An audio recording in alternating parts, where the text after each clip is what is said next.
We're going to go ahead and get started with our plenary conversation about race in America viewed through a post-election lens. My name is Deepa Iyer. I'm a senior fellow at the Center for Social Inclusion, which coordinates the Government Alliance for Racial Equity that some of you might be aware of. I'm also the author of a book called We Too Sing America about post-9/11 America and the impact of the domestic war on terror on South Asian, Muslim, Arab, and Sikh communities in the US. So before we start, I just want to take a moment to recognize the stewardship of sacred land and clean water in Standing Rock.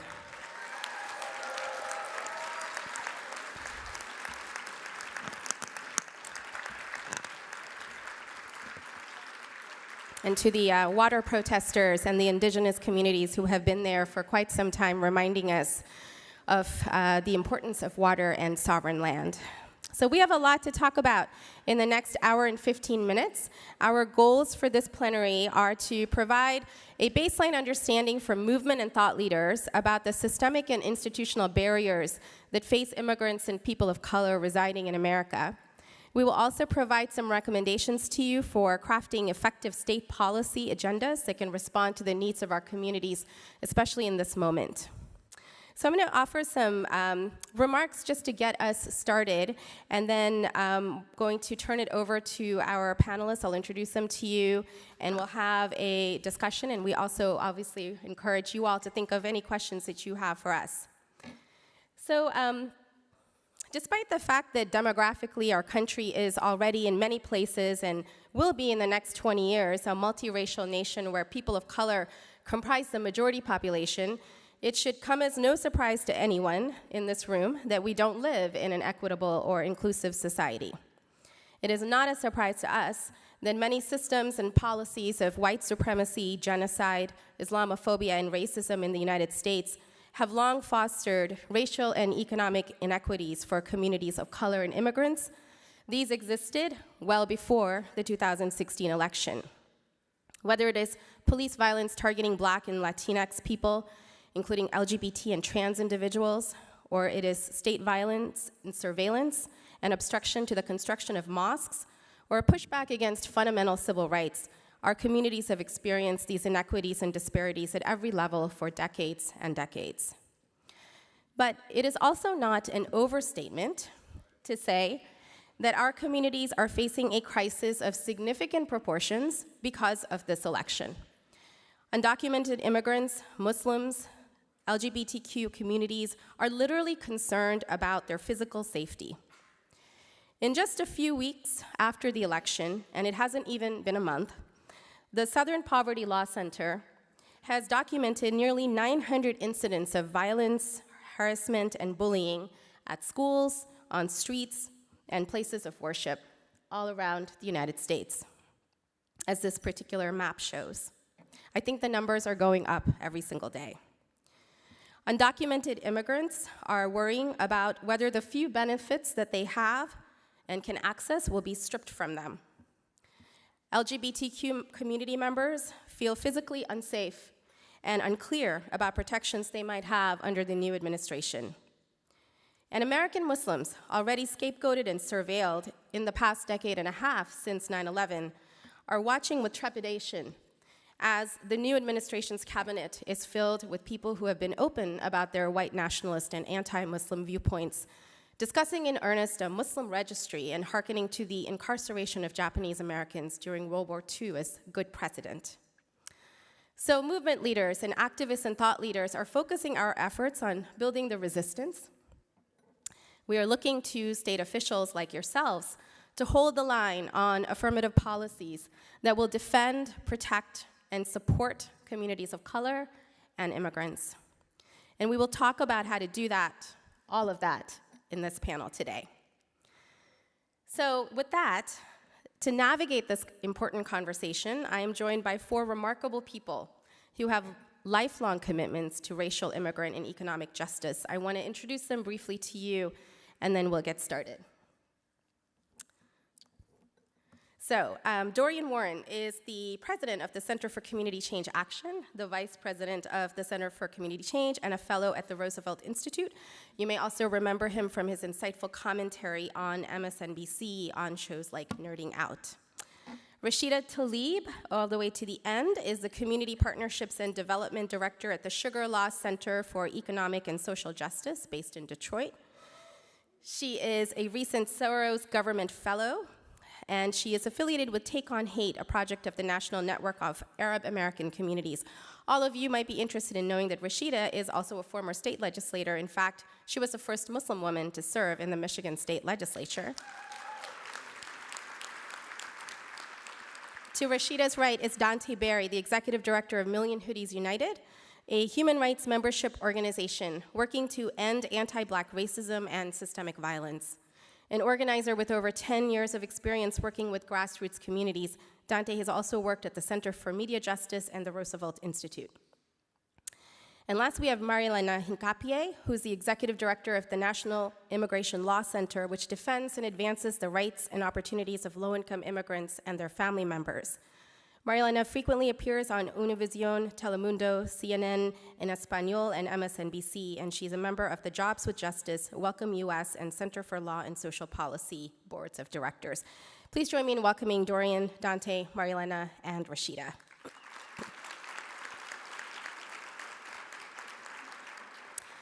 So the format for our panel is that I'm going to, ask a series of questions, and we hope to have an engaging conversation with each of you as well. And we're going to get started, actually, with an open question to everyone.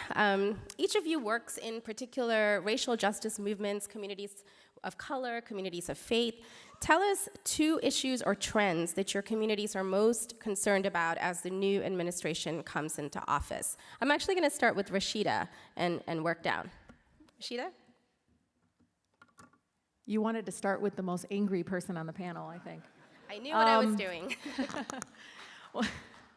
Well, I have reasons to be angry. I'm raising 2 Muslim boys in a country that is afraid of them, and many people around us are extremely fearful. Where I come from, in Southwest Detroit, we have 20 different ethnicities. As soon as the election happened, the tension in our city and around our neighborhood was very, very high.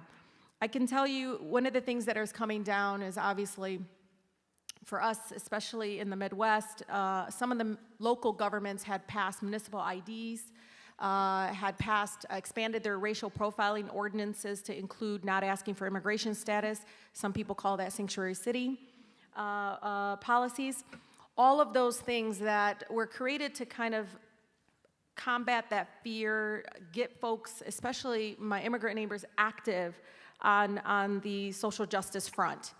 And now many of them, because of things that they are hearing, not only in mainstream media, but just the ethnic media stories that we are probably not exposed to, like Marielena and others, that are really heightening this fear.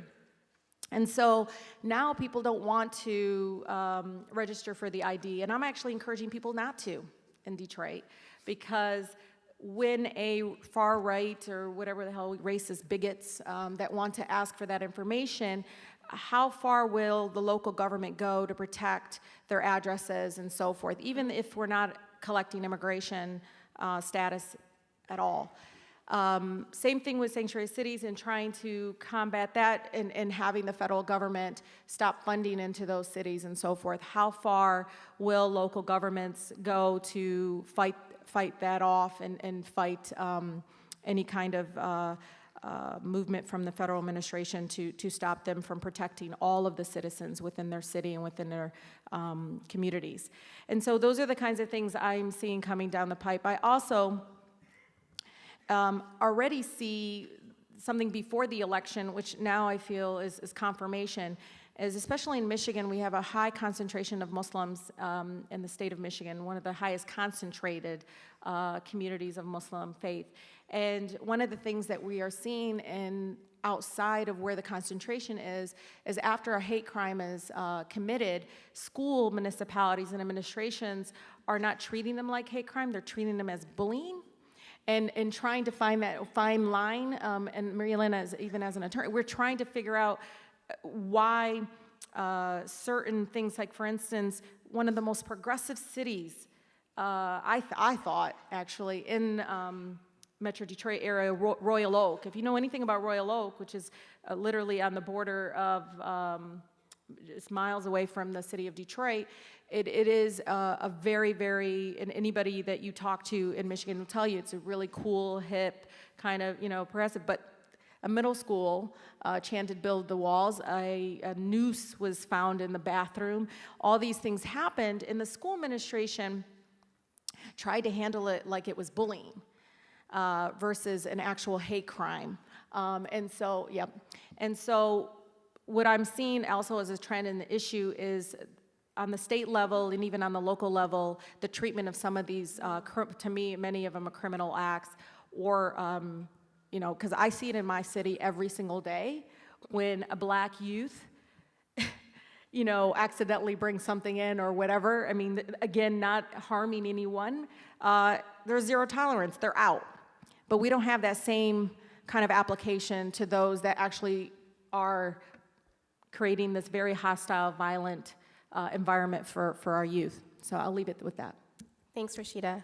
Dante, 2 trends or issues that communities are most concerned about with the new administration. First and foremost, well, thank you, SIC, for inviting us to be here. I'm really honored to be here. One of the things that we are concerned with at Million Hoodies, I think, is the reality is that we cannot compromise with the Trump presidency. We cannot make any compromises with white supremacy or fascism at any level.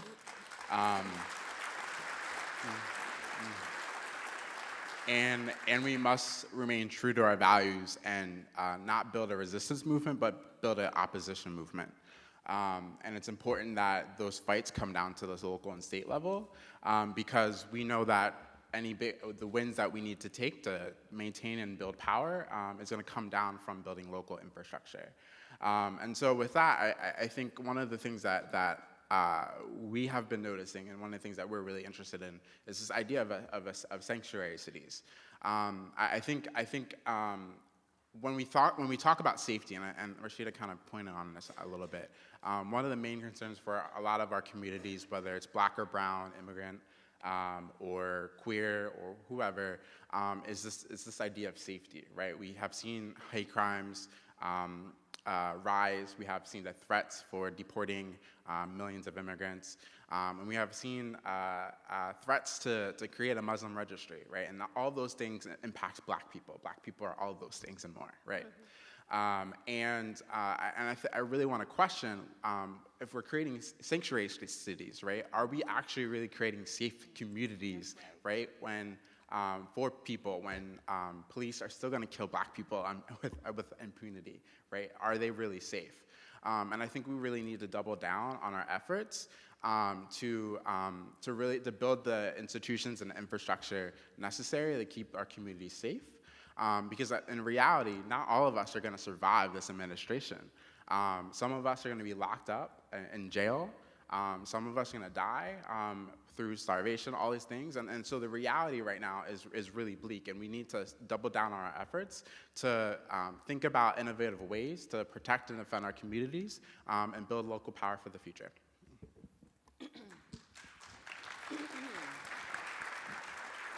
Buenos dias. Thank you so much to SIX for inviting us to be part of this. For us at the National Immigration Law Center, I'm particularly grateful to every single one of you for being here. We at this table are going to need you more than ever before in the years ahead, and so thank you for being here. I guess both Rashida and Dante talked about what I think you're going to hear a lot of common themes. I would probably distill it to safety and survival. For immigrant and refugees and black and brown and trans communities and all of us in the country, it really is a matter of survival. The 900 reported hate crimes, which really is an underreporting from our perspective, which is usually the case with hate crimes, just to give you a sense of that, look, by midnight, by 12:30 on election night, the immigrant rights movement was holding an national emergency call to figure out what to do because we knew what would await us. Within 48 hours, I had calls from a family in San Diego. Actually, the call was actually from the UC San Diego system, one of the administrators there, because a young DACA-mented individual, a young dreamer with DACA, temporary protection from status, was on a protest off campus, and a car intentionally ran her over. She is in ICU, her pelvis and legs have been shattered. Her parents traveled from LA to San Diego, and then they realized, and the reason I was being called, they didn't know if they could leave the hospital because there are checkpoints in San Diego by the Border Patrol, and they were afraid that if they left the hospital, how would they ever get back home? Within 45 minutes of that call, I then got the first call of the 2 first documented suicides in Chicago. Since the election, we have had 8 documented immigrants who have committed suicide because of the level of fear and despair. People, this is real. This is about survival. This is about safety. We are all expecting repression to increase for all of us as activists in the community, particularly for Black immigrants, for Muslim immigrants, for undocumented immigrants, trans community, LGBTQ, et cetera. So in addition to, I think, some of the issues, just some of the policy things, of course, there's mass deportation. That's a big, big fear. The level of special registration, whether for Muslims or particular countries. We're also deeply concerned about this increased hate and repression and losing one of our greatest victories, which was DACA, which is the policy victory that dreamers fought for, right? People who were directly impacted by our dysfunctional and broken immigration system fought for and won this temporary protection from deportation by President Obama back in 2012. If we lose that and the Trump administration rescinds that, then all bets are off. All of our community members are off. And so that has to be one of our biggest political fights in making sure that this Jeff Sessions of the world are not confirmed. If he could not be confirmed as a federal judge back in '86 because of racist comments and feelings, guess what? He should not be confirmed as Attorney General of the United States today.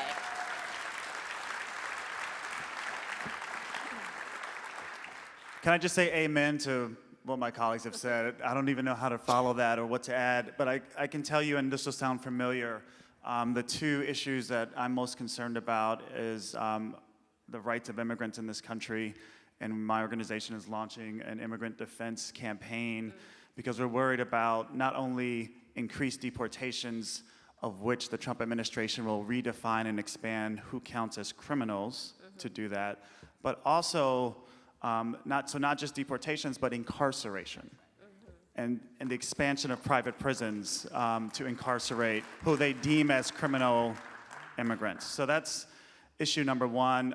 As Marielena already mentioned, in terms of the health impacts and the harms that people are, the self-inflicted and the purposeful malicious attacks on immigrants and Muslims in this country will, I think, only increase. And so what can we do, especially at the state and city level, to protect immigrant communities in particular? We know that the victories we won from President Obama, which were hard fought around immigration, there's a lot of executive power. And so there's no question what a President-elect Trump can do, and of course, with a Congress controlled by the Republicans, what they will do as well. The second issue that hasn't been mentioned I want to lift up is around the social safety net. And it's everything from, of course, repeal of the ACA, which, frankly, the Republicans on the Hill, as much as I might despise them, they are very strategic. And we could learn a lesson from their strategy. They will have legislation ready for President Trump to sign on Inauguration Day to repeal the ACA, but not replace it until, guess when, 2019. So it won't go into effect. It'll be a symbolic vote. It won't go into effect until after the midterm elections. Dastardly smart strategy. So how do we fight back against that? Also, the social safety net, let me emphasize, it's not just about slashing the budget. It's about altering the structure of the programs that will harm poor and working class people, especially people of color in this country. So everything from food stamps, Medicaid, block granting it, reducing eligibility, that'll be up to the states ultimately.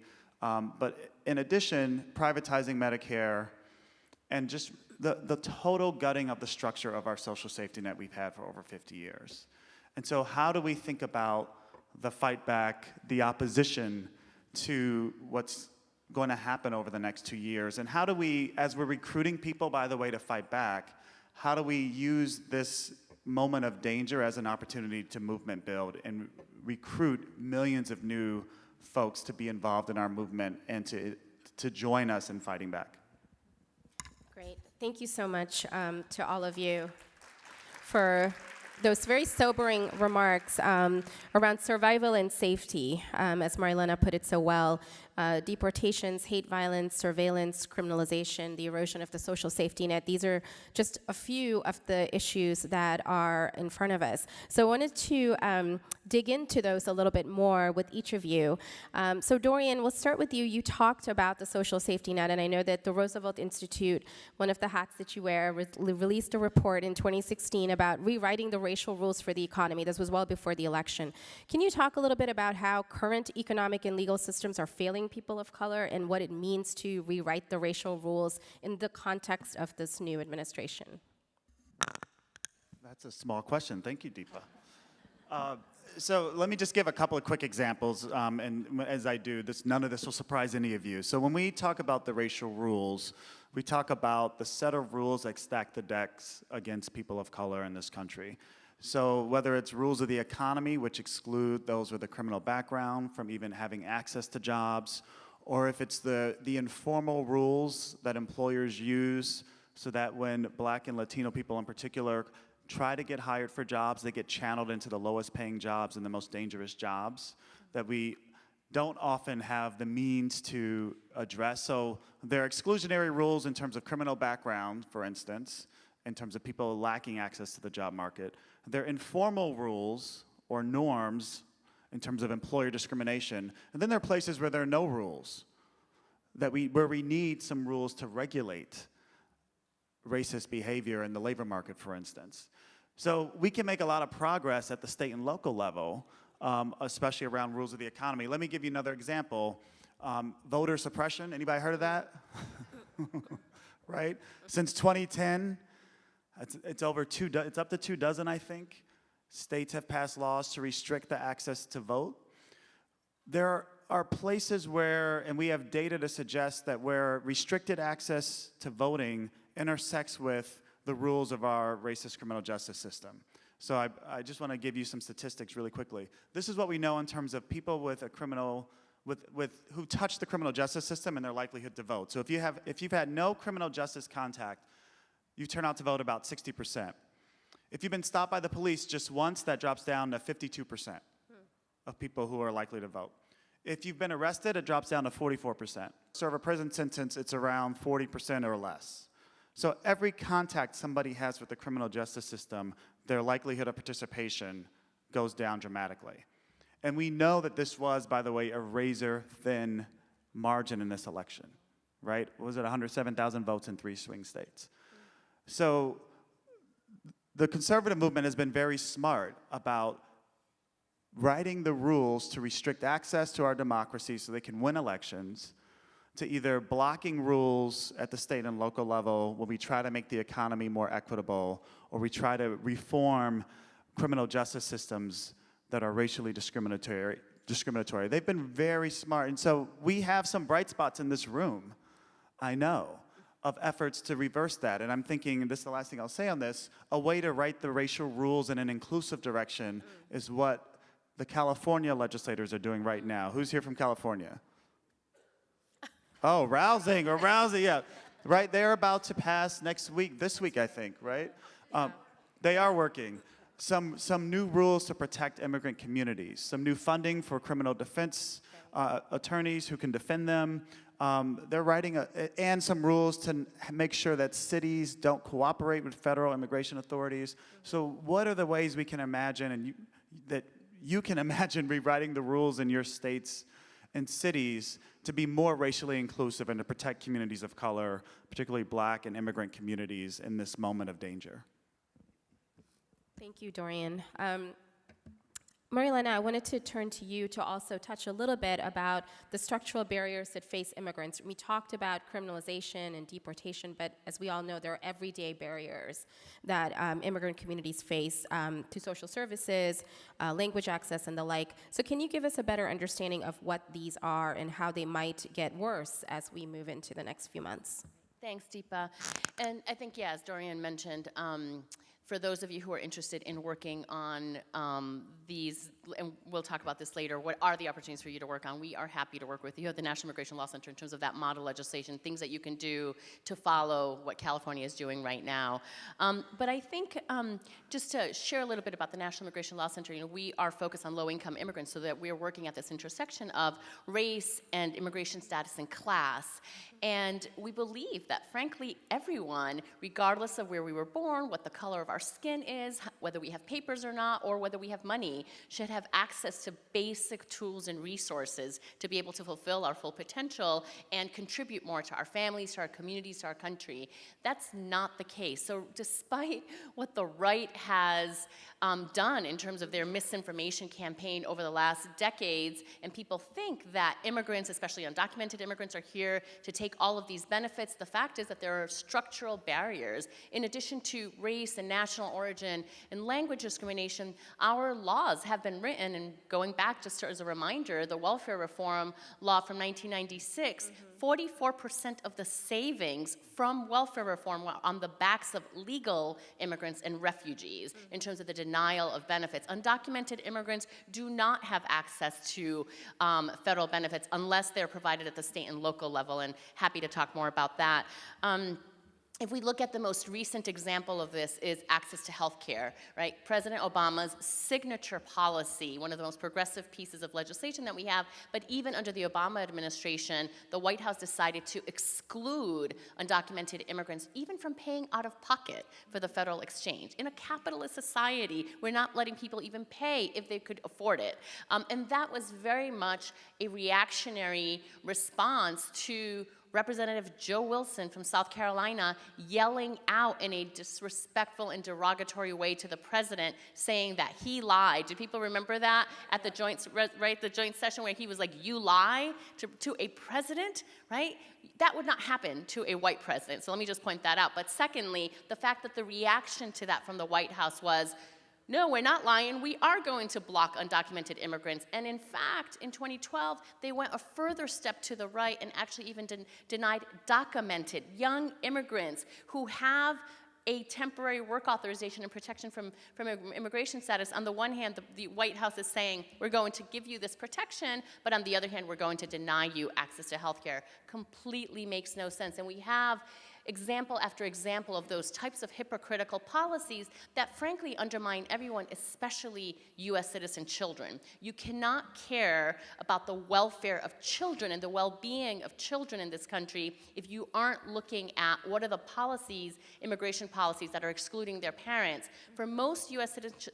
citizen low-income children, if their parent is undocumented, that means they're not going to have access at the same levels. They're not going to apply for food stamps. Even the Head Start program has a lower attendance rate by U.S. citizen children of undocumented parents. So many different structural challenges of that sort.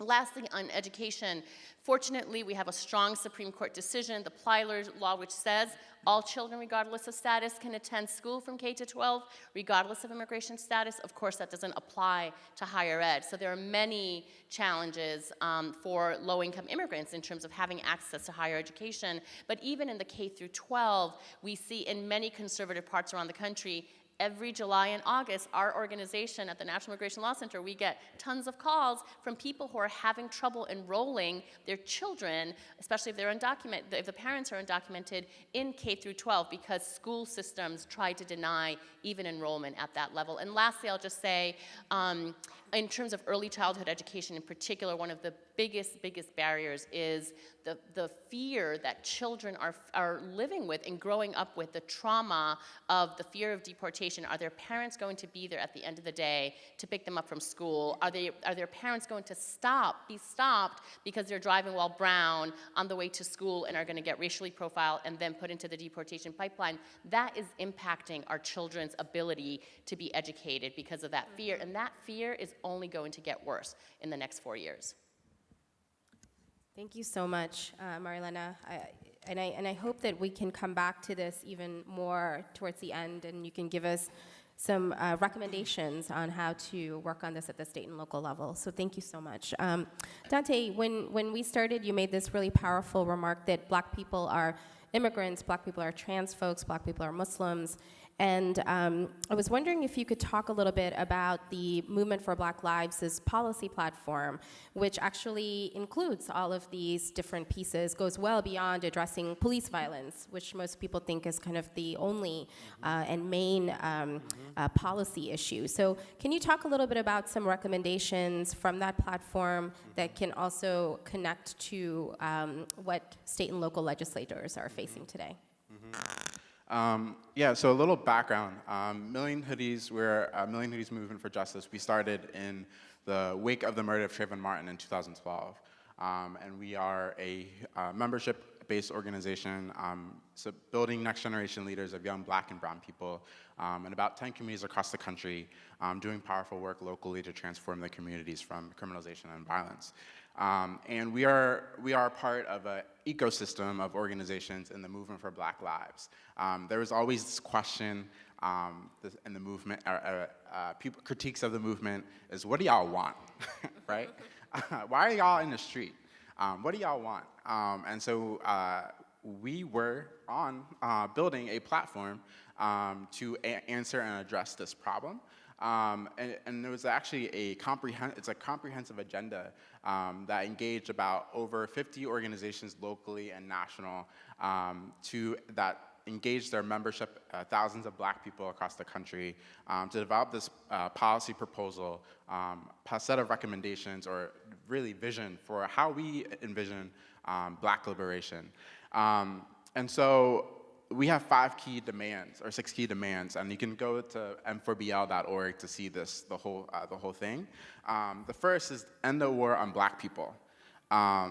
Point and simple, end the war on Black people. And as Deepa noted, when we talk about the issues that are concerning Black people, right, we know that the movement for Black lives has been one of the most transformative movements in our generation. And that's largely been in response to the police violence that we've seen across the country. But in reality, Black people are being impacted in many different ways all across the country, whether that's in, like we see examples of Flint, Michigan, or you see examples of people losing their homes, their jobs. I mean, Black people are being impacted in many different ways. The second demand, we demand reparations for past and continuing harms. Yes, I said reparations.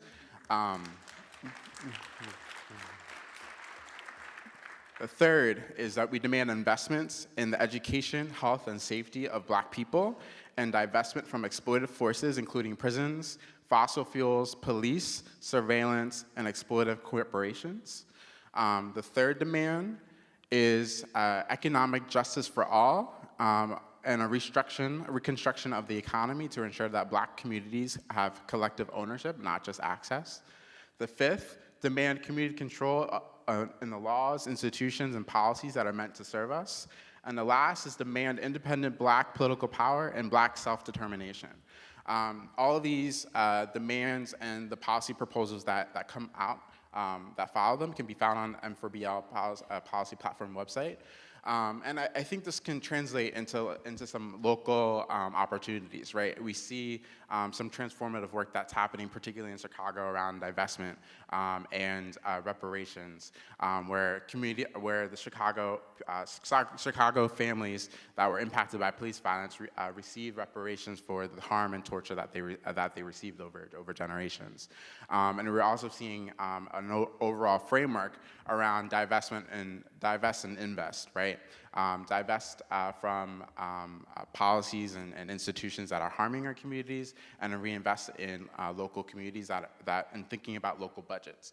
We see examples of that happening and taking place in New York City, where there's an effort by local community members in BYP 100 and Baji, along with BLM, to lower the cost of transit costs in the system. So there are different ways that we are applying this agenda, both at the local level and at the state level.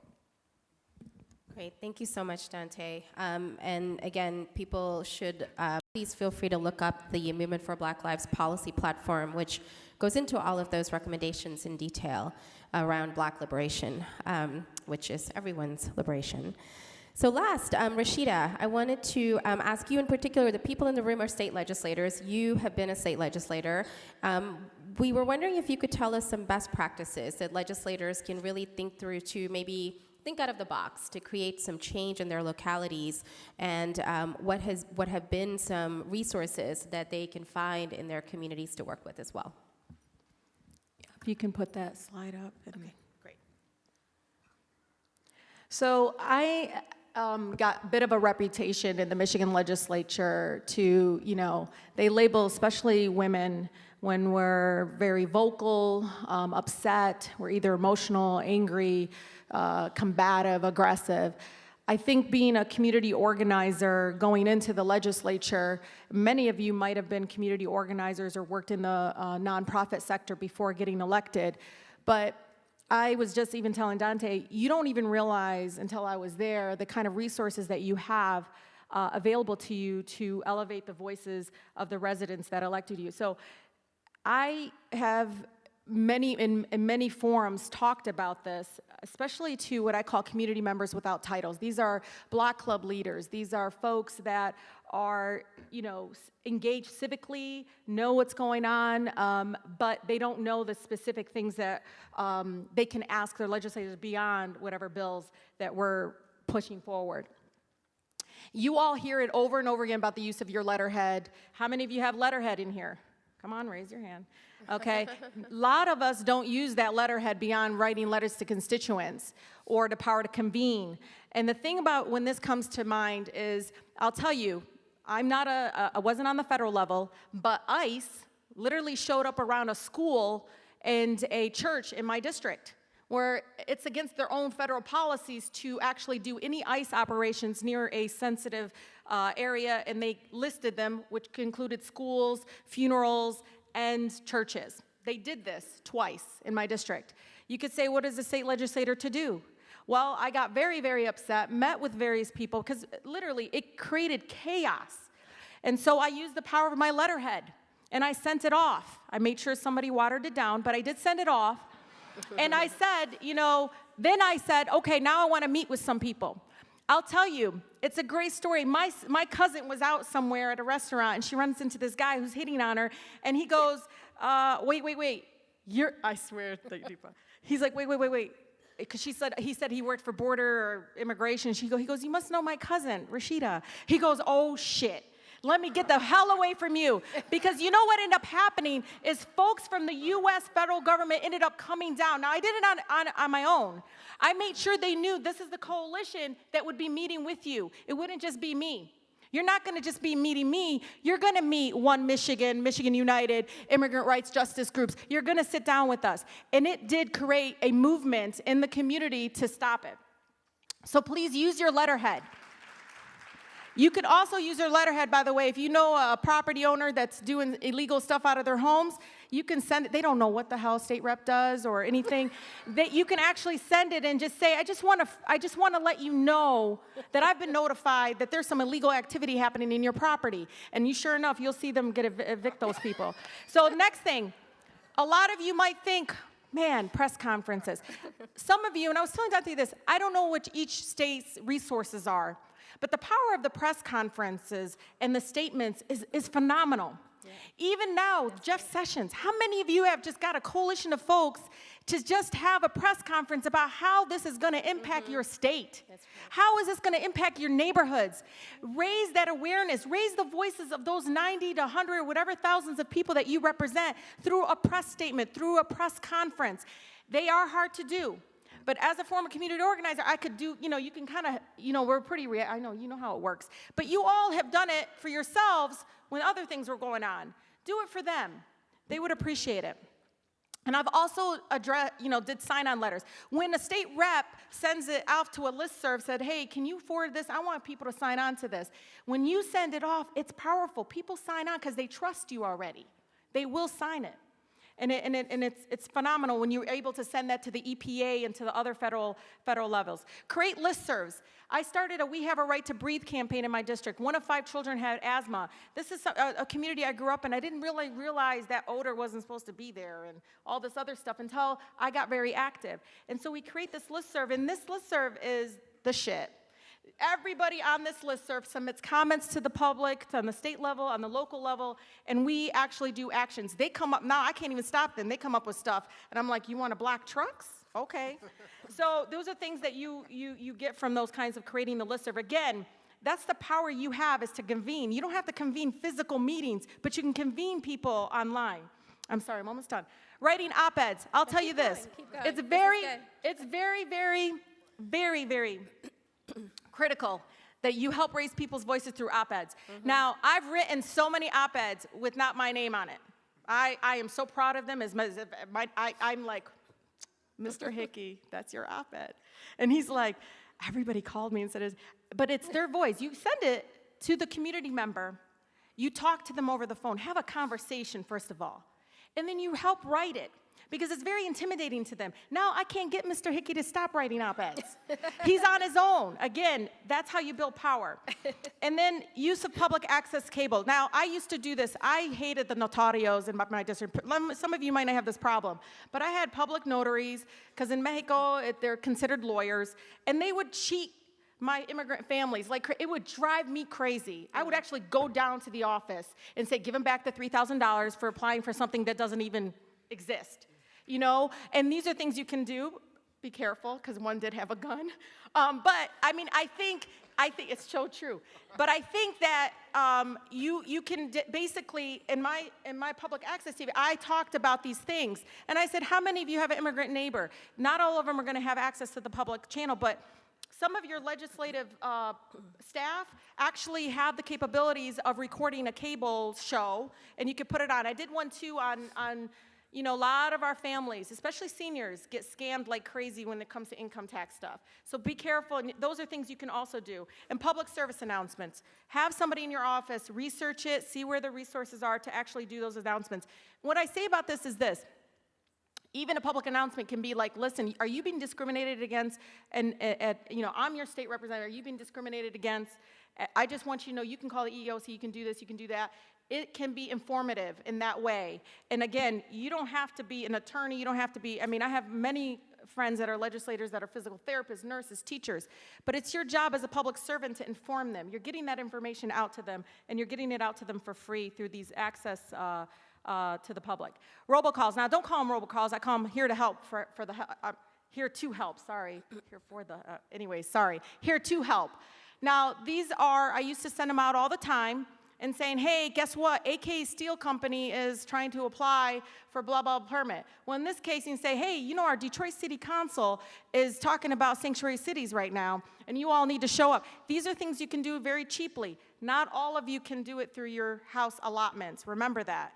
You got to check the rules, check them very carefully. Don't, because most of you are progressive. I don't want you to get in trouble, because I'd rather them get in trouble, So be careful. Grants. I could not believe how many grants I had access to. Now, I don't get to grant them. I send a letter out as Minority Vice Chair of Appropriations to all my nonprofits in my community and say, guess what? These are the committees I'm on, and I didn't know this, but this is where you can go, and you can see all this stuff, like for grants. Well, Welcoming Michigan, I was on a panel, and I was talking about, man, I am so sick and tired of hearing Welcoming Tennessee, all this stuff. No matter what you feel about with welcoming campaigns, this situation with Welcoming Michigan really helped me with the Sterling Heights fiasco with the whole mosque. It was awful, you guys. And I'm so glad Welcoming Michigan was there, even though me and them kind of have different approaches to things. They were extremely helpful in getting out there and trying to combat that hate and the violence that was creating. Civil disobedience is an option, folks. I'm going to say it again. Civil disobedience is an option as an elected official. I don't know how many of y'all, Bernie Sanders got arrested. I mean, come on. You know, people like look at me like, oh, Rashida went from running for state senator to interrupting Trump's speech, blah, blah, blah. And I'm like, so you're going to be quiet even though he's coming less than a mile away, talking about our babies, talking about our communities, talking about making America great. He is actually going after our people. Our beautiful, beautiful people. Like, you're not going to stay silent. Silence is not an option. So civil disobedience is an option. Be creative about how you can do it. We did actually block trucks in my district. People made fun of me for it, and they were thinking it's funny. It was the most horrifying thing that I ever did. I was so scared. But it was international traffic. This man would not remove his trucks, even though he went to jail. He actually went to jail as a billionaire because he wouldn't remove his trucks. But do you know, because I was there, the deputy chief recognized me. He said, Tlaib, get off the floor. What are you doing? And I said, come on. I said, come on, just give me 45 minutes. Let me just block it for 45 minutes. Let me just, And he did. He let us sit there for another 45 minutes. And nobody got arrested. Nobody got hurt. And my God, I've never seen so many tears of joy come down the faces of so many of my residents, feeling empowered. So to all of you, you know, you don't have to do everything that I talked about, but you got to do something. This is a time in our history, in the moment, that you all, no matter what you try to say, I'm in a minority, I don't have any power. Yes, you do. And if I hear one more person say, I don't have any power, yes, you do. You can bring the national movements to your district. Bring them from down to, I mean, if I was elected official, I would have been down there in North Dakota from the day they go, sent out press releases, told all my residents what's going on, did live videos and said, look, guys, look what's going on here. Do something, sign a petition. Those are things you can do. And you know, you all, 80% of the people, even on local level, have aspirations to go to the higher level, to Congress, to do other things, to make change. These are things that build that foundation, that trust, that kind of, you know, I believe experience to make you even better as you go up to other positions. And so I'll leave it with that. Sorry, Deepa, I just really wanted to get it out there. I think you gave us some real strategies.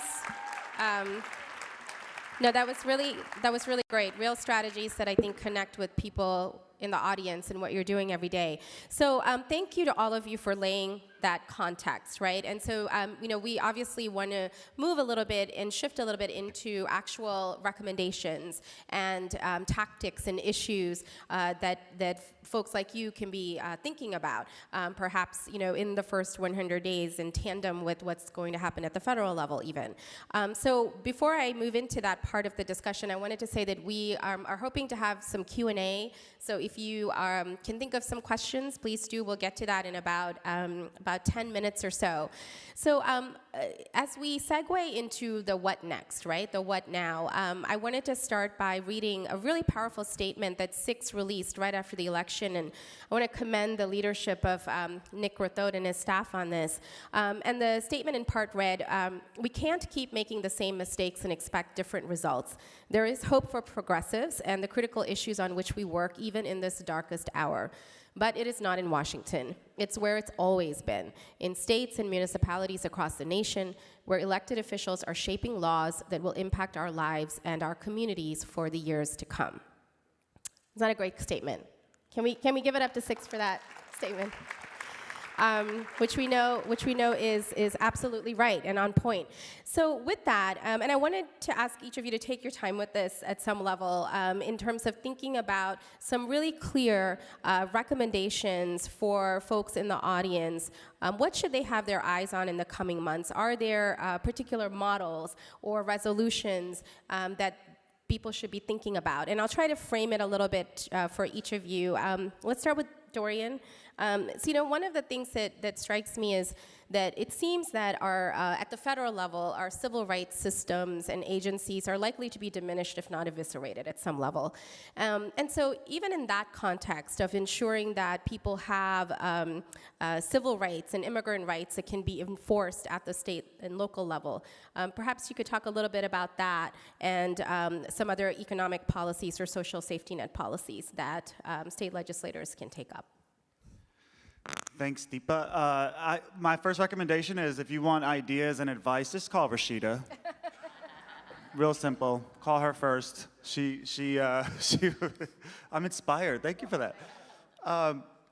So obviously, you know this, but in this period, states and cities will be the most important places and venues of the fight, without question. And what we need from you, Rashida mentioned civil disobedience. We all have to step into this, but I think especially those of you that are serving at the state and local level, we need your righteous and courageous leadership in this moment, without question. And I'm pretty sure it'll work out career-wise if you do that. I'm pretty sure. I was thinking about sanctuary cities, and I know Brad Lander is here from New York City, and Trump has threatened, right, to punish cities for being sanctuary cities. I think New York City stands to lose $10 billion in federal aid.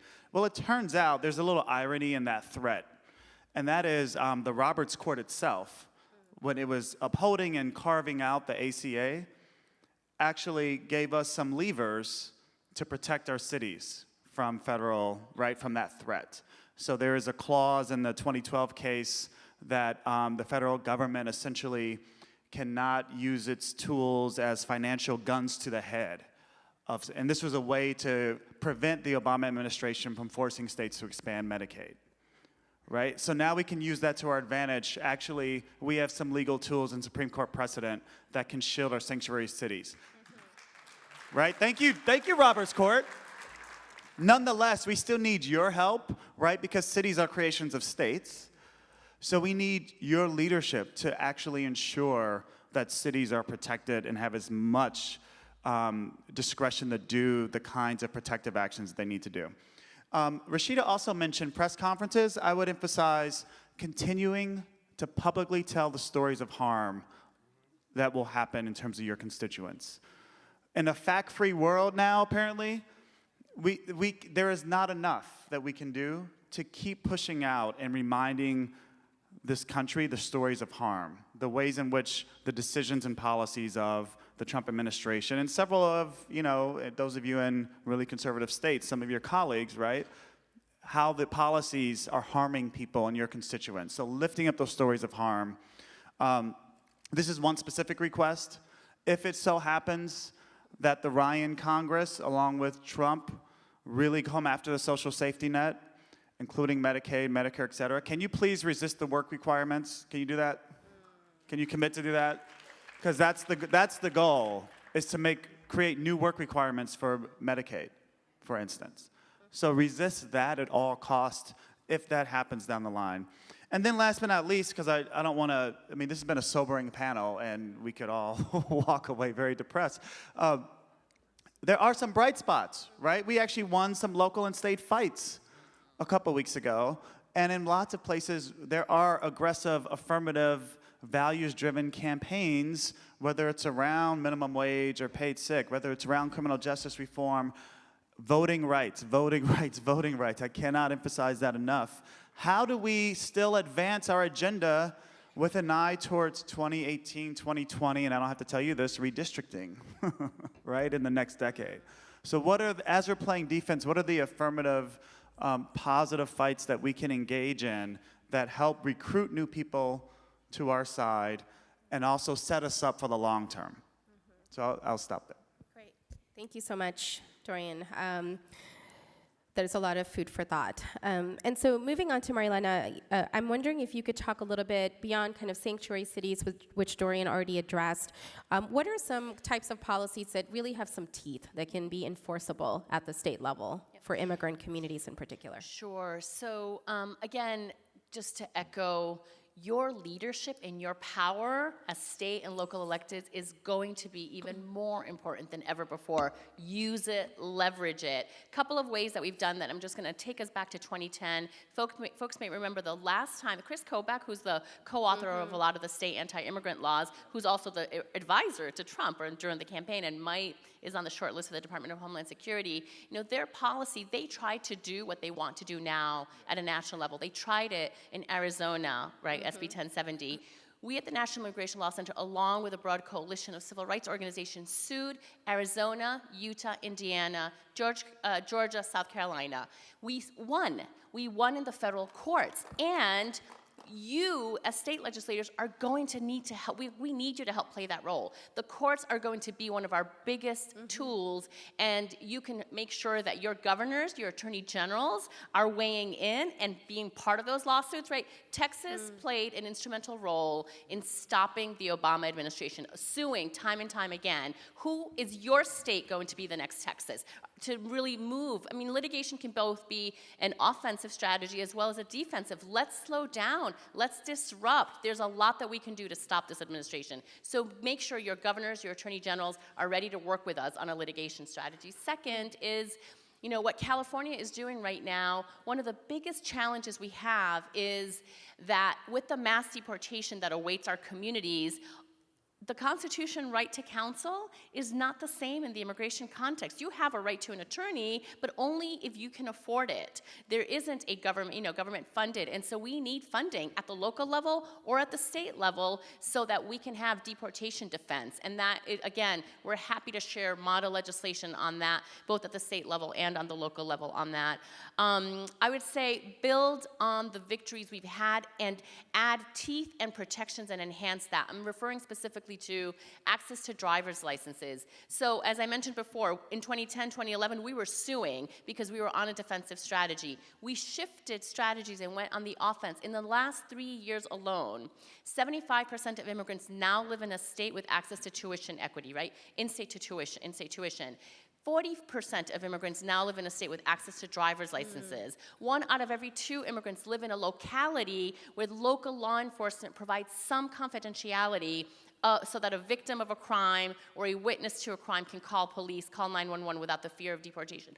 All of those have to be strengthened. We need stronger confidentiality protections, and we need to get to as close as possible to 100%. So just some initial examples, because I know others have thoughts and we want to do some Q&A, but there is so much that you can do, and use us as resources. All of our organizations are really seeing your leadership as essential to us being able to defend and protect our communities. Thanks so much. Dante? So I think this moment, I think Dorian touched on this too. This moment requires deeper and more meaningful participation from all of us. I was on a panel last week and I said that this moment is also, we have to do some reassessment of ourselves, right? About how we've contributed to this current moment, and are we doing enough, right? And so one of the things that I think what y'all can do is find new ways of increasing participation at all levels, engaging your constituencies. But the particular policy focus that I wanna talk about is as repression occurs, is ending the criminalization of Black political activity. I believe that with more people wanting to join the movement, more people wanting to take action across the country in response to a Donald Trump presidency, we can expect more surveillance. We can also expect more surveillance at the state and local level by police. And so really looking into finding ways where we can protect those folks that want to increase their participation in our movements and in our activities, to prevent the option of having political prisoners, which exist. And we have hundreds of political prisoners that have been targeted by police by their political activity. And I expect that there's going to be more targeting and imprisoning. And Rashida, I was wondering if you could kind of go back to where you started, which is when you talked about hate violence, particularly affecting American Muslim communities. And can you talk a little bit about, we've seen all these symbolic resolutions, I think, around the country against Islamophobia, xenophobia. What can actually make these work, and be more than just symbolic? So one of the things, and Representative, I think Christy Pagan is here, and we've been talking about this for a while, and she sits on the Appropriations Committee, and I would highly recommend that committee for anybody, because you can get a lot of stuff in there without anybody seeing. Anyway, so one of the things that, especially progressive things, I'll give you examples, but when it comes to our enforcement, our law enforcement, and Dante and I are gonna probably disagree about this, because I get you, and but at the same time, every state, according to the Attorney General's office and so forth, prioritize what they're gonna apply for. So our Michigan Attorney General's office and judiciary folks always prioritize to get money in for alternative courts like drug courts, DUI courts, so forth.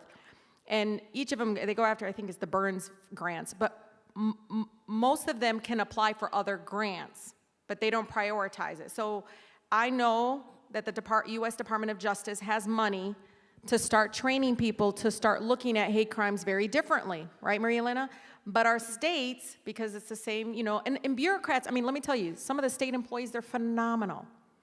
But they don't live in our world. I mean, we're the ones who have to go to them and help them make a priority. So one of the things I said, Christy, we should just stick in the boilerplate or some language attached to that budget and say, look, the department, the Attorney General's office must make it a priority. The first thing they need to look for before they start applying for other grants, and this is free money, folks, but you're directing the department, again, some of you might have different rules and you can't do that, but you're directing the department to get that as a resource for your state police force, okay?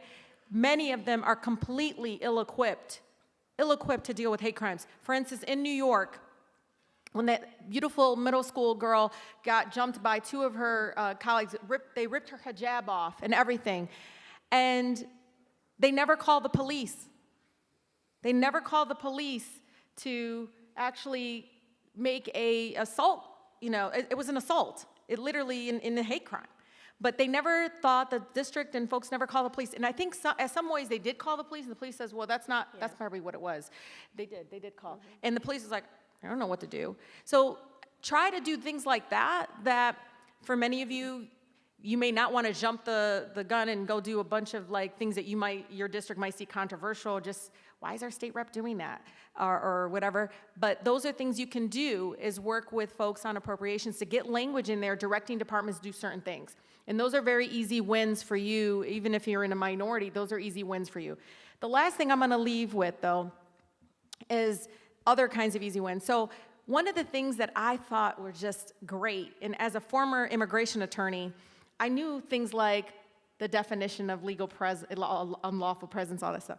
So they didn't know, a lot of my colleagues didn't understand. Now each state gets to decide what the definition of a Michigan resident, a Texas resident is. You all have your own right, and the federal government doesn't tell you. Well, they were trying to prevent driver's licenses and ended up happening, and we ended up going to court for it. But when I was there, I had put language in there that said, lawful presence includes somebody with an approved notice of action from immigration. This is, you have to go through this process and so, but it's a form, and you usually get it approved, but you have to wait 12 years to really actually become legal. But they didn't know that. So you put the language, so you just know that that's what you call NILC and other places. Now, I wasn't lying to them. I told them they get an approval notice in the mail. And we can just say, you know what I'm saying? So that captured a lot of people. Now, for 6 months, my neighbors, everybody was getting driver's licenses. In 6 months, they figured it out. And then they were faxing over the forms, yep, and so forth. And so they ended up going to court and then reversing it. But I just want you to know those are things you can do. Bilingual education. Get that money in. I'm telling you, they actually were trying to get that money into our school districts through bilingual education. And I could talk forever about other things, but here you go. Thank you. Thank you to all of you. We're going to take some questions, and I think there are mic runners around the room, so if they could go to whoever's got their hands up, and as you all are doing that, Both Dante and Rashida reminded me of, the overcriminalization of communities of color. And one of the programs that I think will come down the pike more is called CVE, or Countering Violent Extremism. And just wanting to make sure that folks are very wary of taking some of that funding, because it ends up actually criminalizing Muslim communities in particular. Okay, so I can't really see very well from here, so I'm gonna have to, okay, let's take a few. We'll take like 3 questions, and then y'all will bundle them up and answer them. Okay, go ahead. Thank you. State Representative Jake Wheatley from Pennsylvania. I appreciate a lot of what you all said today. Can you all maybe touch on a little bit about the economics and educational issue or policy perspective, especially as it relates to African Americans? Because in my state, it feels like I'm fighting internal wars and external wars to improve the life conditions of black folk. And it started way before a Trump administration got here. So can you help me understand from your perspective some of the things that we can do to really address that issue? Great, thank you so much. We'll take 2 more, and then we'll bundle them up. Well, maybe over here, or whoever. Well, like Courtney Curtis from St. Louis, Missouri, to elaborate on that question, that was kind of mine. How do we hold the party that we belong to accountable to our communities? To some extent, voter turnout is depressed because the things that we're told at election time are never carried out and carried through. We're talking about race in America, but we're not talking about race and progress within our party. And as progressives in this room, it's our duty, in my opinion, that we also need to hold our party accountable so that we can all be stronger together. Okay, one more? Floyd Brzezinski, State Senator out of Oregon. I'm wondering if the panel could go a little bit further on your elaboration of how we can use the 10th Amendment state rights as it pertains to health and safety in line with how the AG can be used to actually fortify our positions that we take at the state to combat the federal movement. Okay, great, thank you. And so why don't maybe y'all can discuss whatever pertains to you. So we had a question on the economic and educational issues affecting black communities in particular, a question on the accountability of the Democratic Party in terms of racial progress within the party, and then lastly, one on fortifying state rights as they relate to health and safety of communities. So why don't we start with, Dante, do you mind starting? Okay, Dorian, you get to go again. I'm sorry, you're to my left. Oh, great. Go for it. I'll touch on the accountability within the Democratic Party. I think I think that we need to stir the pot a little bit and hold some feet to the fire. I think now is the time to challenge leadership. I think leadership. We need to really think about leadership in this moment, and to, as I said before, we can't compromise with fascism or white supremacy at any level, from the local level to up to the federal level. And I don't think that negotiating with anyone that sides with white supremacy is a leader of mine. And when in reality that's going to harm communities all across the country. And I think that when it comes to building institutional power from the left, we really need to be focusing on the communities that are going to be most impacted by policies that are criminalizing our folks and are exploiting our folks and experiencing violence. And so what I think should happen, right, is that I think those that identify within the Democratic Party should use Rashida's really great playbook, right? I think civil disobedience is one way to create some tension, right, and polarization. What we need right now, what community members need right now, I think, is more leadership from y'all in how we can really build a movement that really respects the human dignity of all people. Rashida, I'm wondering, thank you, Dante. If you want to go next, I'm assuming you want to speak on that some more. So for me, economic justice is racial justice. I mean, it's intertwined. And what you talked about is important. So at Sugar Law Center for Economic and Social Justice, I just really quickly, because there's 5 minutes left, we work on this whole movement called community benefits movement. Some of you may be familiar with it, but it's this sense of accountability, especially for those larger projects and bigger projects that focus on urban communities, urban neighborhoods, very poor communities, and in many, many cases across the country, and holding them accountable through giving us, the public, legal standing to hold them accountable for whatever promises, because usually there's no political courage on the local level to go after them and claw back those big tax breaks. The problem, and many of you in this room sold us out. Basically, I'm gonna call you out. I told Dante I'm going to.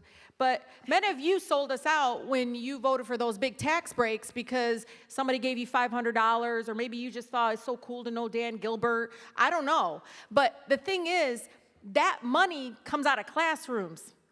You're bleeding out education funding. You're bleeding out all the funding. Those jobs are not going to our residents. You know, jobs don't fix cancer either, nor do they fix the education system. Think about it. When they come and they start yelling jobs, jobs, jobs, and we throw away large tax breaks, and this is the kind of things that we need to be looking at, is us, ourselves, the progressives, bleeding out the money that's supposed to go towards this. And they'll come with fancy terms for it. Transformational tax credit. You read it, you're like, oh, now he wants to take the income tax. Well, City of Detroit, that's all we have. We don't have a sales tax. We have an income tax. This little mechanisms that keep coming, Dems need to stand the line. Guess what? Those bills in the Michigan legislature especially could not pass without Dem support. Did you know that, Deepa? Could not pass without Dem support because the conservative right was like, no, we don't like tax breaks. So now I'm working with Mackinac Center and these idiots that are racist because I got to get them, more of them, to push some of the other Republicans because my Dems don't get it. So I'm just going to straight up tell you that is more painful, right. And you all need to call them out. I used to put that shit on Twitter. Guess what Representative so-and-so was doing? And yeah, they won't talk to me for the less of 2 years. Thank God, alhamdulillah, I don't care. But I'll tell you this. I know, Deepa, but it's important because you all know who they are. Sell them out. Tell everybody. Tell everybody about them. It's okay. They need to be held accountable. Twitter is accountability. Marielena, wondering if you can talk a little bit about the state rights question in particular around health and safety. I was actually going to answer, I think, to all 3 points. Look, we're at a time when we need progressive and inclusive policies on all of these issues, on economic and education, and we need to really be redefining. I think my response to the 10th Amendment question is absolutely, and I'd love to talk to you, because I know we're out of time, talk to you in more detail on the legal theories and strategies that we're thinking about, but we both need to really go on the offense. The Republicans have been good at using a states' rights strategy, but we also need to think very carefully about what are the long-term implications of any short-term victories and short-term legal strategies. So I think we are very committed to working with all of you and with Six and others and really rethinking both what is the 10th Amendment and the states' rights strategy, how do we redefine, for example, health and safety so that it is broader and more inclusive? How do we look at economic and education policies through all of the different lenses? Like, I'll give you an example. In California this past year, we were able to get Governor Brown to sign a bill which was simply about accountability and transparency in the California gang database. And that was both from an immigrant rights, you would think this is about gang members, and it is and it isn't. It's about access to education, it's about jobs, it's about deportations, because when we looked into it, the California gang database had never been audited. We got the state auditor just doing analysis of who is in there. We had 26 babies listed as admitted gang members. I share that with you, there's so much power in redefining and rethinking. This is a time to expose everything. And I'll just close by saying, if you do nothing else, commit today in leaving the Sixth Conference to doing one thing that you have heard here and asking yourself every single day for the next 4 years, am I doing enough? That's great, thank you. Dorian, you have the last word. So really quickly, there are lots of great ideas out there in terms of racial justice and economic equity around jobs, around education. Rashida mentioned community benefits agreements. There's a national network that advances community benefits agreements called the Partnership for Working Families and the Community Benefits Law Center, because they're good CBAs and bad ones, frankly. And there's a whole package. I'm thinking my colleague from Roosevelt, Dave Palmer, is here. I'm going to point you to him to find and talk to. We have a whole package of ideas around racial and economic justice policies, the National Employment Law Project. There are lots of good ideas and policies. The problem is we don't have the power or the will or the capacity to implement them and win them. So what I would like you to think about is how can you be elected officials but also put on your movement strategist hat at the same time? So what are the ways you can think creatively of supporting grassroots organizations, particularly in Black communities, where we need much more investment in organizational infrastructure to build the capacity and power of people to win things in their communities? How can you be thinking like movement strategists at the same time that you're elected officials? Because without a strong movement, there are going to always be people that, Rashida, that fall down, right? That we can't hold. So you need us organized to protect you and to push you, and we need you, right, to win things. So how can you think like movement strategists in this moment going forward? The last point I'll make on this, because I live in New York City now, is, and my hometown of Chicago also does this a little bit, and so I'll point you to Brad Lander wherever he is, but we have a system of participatory budgeting, which I think is an interesting innovation at the local level to get people engaged, to get city residents engaged in making the decisions and having some say and power over the economic development decisions in their own communities. How can we expand that and scale it up so that people get used to that kind of participation and engagement in the political process? So it's not just every 2 or 4 years we're coming to people asking them to vote, but that it becomes normalized in a good sense, right, that they should have and wield power and some say over economic development, education, jobs, et cetera. Great. Well, we are obviously out of time. I wanted to take a moment to thank Dorian, Marielena, Dante, and Rashida for being both thought leaders and movement strategists, as Dorian said. Can you give them a round of applause? We obviously expect... Oh, thank you. We expect much from you, more press conferences, more op-eds, more resolutions, more civil disobedience to take these ideas into action, and hope that 6 can be a vehicle in making that happen as well. So thank you so much, and I will turn it over to Sam. Thank you.